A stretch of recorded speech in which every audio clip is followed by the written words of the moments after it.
Hey, how's it going? Lee Hayward here with another Ask Lee video Q&A.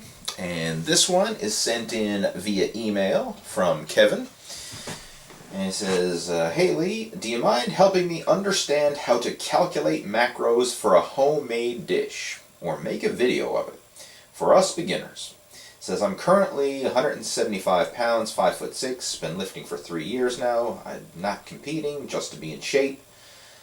Says, by the way, your app is awesome. I just bought it a couple days ago and I'm loving it. Thanks for your videos and advice. Keep it up. Kevin from San Francisco. Thanks for your email, Kevin, and I'm glad you enjoy the Total Fitness Bodybuilding app. As for counting your macros for a homemade dish, this can be a bit tricky. I mean, obviously, counting your macros for just individual food items is pretty simple. Like, for example, if you're having a meal of chicken, rice, and broccoli, you know, a typical bodybuilding bro meal, if you will, it's easy to count your macros. You just count each individual food, add up the totals, you know, write it down or track it in an app or whatever you're using to count your macros, and it's as simple as that. When it comes to a homemade dish, it's a bit more tricky because you have multiple ingredients mixed together. So if you're making it yourself, this is you know, something you're cooking, what you have to do is just take the extra step of adding up the ingredients as you put it into the recipe.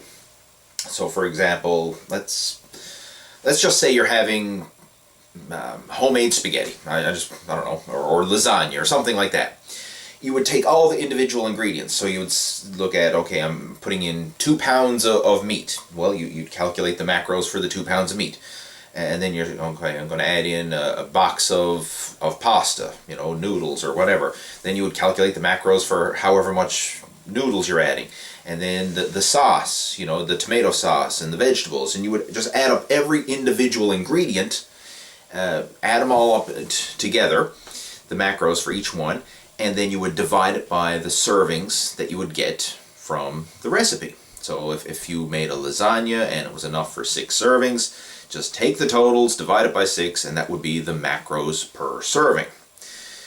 Where it gets tricky is if you're eating a homemade dish that somebody else made. So let's say you're going to mom's house for Sunday dinner and she has something prepared. I don't know, whatever mom's secret recipe is. And you don't know what mom put into it, right? You don't know all the different ingredients and the amounts and stuff like that, so you're kind of having to eyeball it or to guess it.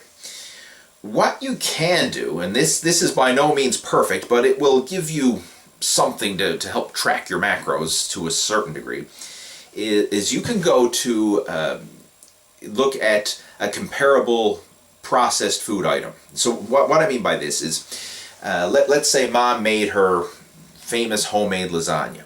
Well, again, you don't know what mom put into that, but you can go and just look up a generic lasagna online, like one that you would probably buy a pre-made frozen lasagna at the supermarket. And you can go by the portions and the serving and the macros and all that for this pre-made one, and kind of use that as a benchmark to go by. So, for example, if you go in on calorieking.com, which is one of the nutrition apps nutrition websites that I like to use, and just type in lasagna, it will give you some different types of lasagnas and of course some generic store-bought ones, and you can kind of use that to go by. So let me type in, okay, I had a 10-ounce serving of lasagna, and here's the protein, carbs, fat, and everything for a 10-ounce serving of generic lasagna. Again, it's not perfect, but it will put you in the ballpark. And you mentioned, you know, you're not competing, you want to get in better shape, and sometimes just being in the ballpark with your macros is close enough to move you in the right direction, especially when it's just occasionally. I mean, I wouldn't want you to be eating these different types of homemade recipes on a regular basis. Like, that should not make up the majority of your diet. But every now and then, when you have to calculate your macros for a meal like that, it's okay to estimate it, you know, to have a ballpark rough idea of what you're eating. And a little trick that you can use to help encourage you to make better progress is when you have to guess on the macros for a certain food, if you're training for fat loss, overestimate the macros. So, overestimate the serving size, overestimate the macros that you're getting, and this will help to ensure that by the end of the day, you're still in a caloric deficit that you need to be for fat loss. On the flip side, if you're training to build mass and you want to gain muscular body weight, underestimate your macros. And then at the end of the day, this will ensure that you're in a surplus that's needed for gaining muscular body weight. So it's just a little strategy that you can use to help ensure that you're moving yourself in the right direction. Again, it's not perfect, but it's better than nothing. So hopefully this helps to answer your question. I know it's not a direct answer, but it's some tips and strategies that you can use nonetheless. If you have any questions, comments, or feedback, please feel free to post those down in the comment section below. And stay tuned for my next video coming soon. Take care. Over and out. And just one more thing before you go. I have a special gift for you. It's a free 51-page report called The 3 Keys to Building Muscle. This report is an easy read and it covers the fundamentals to getting in shape: training, nutrition, and mindset. The training section will show you how to combine strength training workouts and cardio conditioning together for building lean muscle while burning body fat at the same time. The nutrition section will show you how to figure out the exact number of calories that you need for your body type and the proper ratio of protein, carbohydrates, and fat. It even outlines a sample daily meal plan that you can follow along with.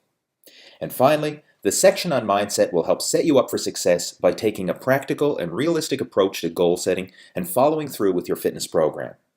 To download your copy, just click on the link in the video description below or visit my website at leehayward.com.